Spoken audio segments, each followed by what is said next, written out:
এরপরে প্রশ্ন হলো, ঘুমানোর সময় স্ত্রী যদি স্বামীর ডান পাশে শুয়ে থাকে তাহলে কি কোনো গুনাহ হবে?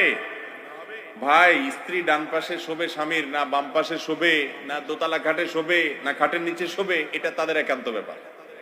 শরীয়তের ব্যাপারে কোনো কিছু ঠিক করে দেয় নাই। এগুলো আমাদের মন গড়া মাসালা যে স্বামীর অমুক পাশে শুইতে হবে, না, স্বামীর কোনো পাশের বিশের কোনো বরকত নাই। চাইলে স্বামীর ডান পাশে শুইতে পারে, চাইলে বাম পাশে শুইতে পারে, চাইলে পেছনে শুইতে পারে, চাইলে সামনে শুইতে পারে। স্বামী স্ত্রী তারা উভয়ে তাদের যেভাবে খুশি সেভাবে শুইতে পারে।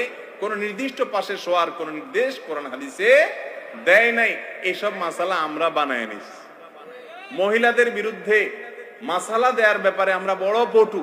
কোরআন হাদিস যা বলে নাই সেটাও বানায় বানায় মহিলাদের বিরুদ্ধে ফতোয়া দেই আমরা। বেচারীরা স্বামীর কোন পাশে চলবে, কোন পাশে শোবে, কোন পাশে খাবে, কিভাবে বেশকি মারবে, এগুলো তো কোরআন হাদিস বলে নাই ভাই।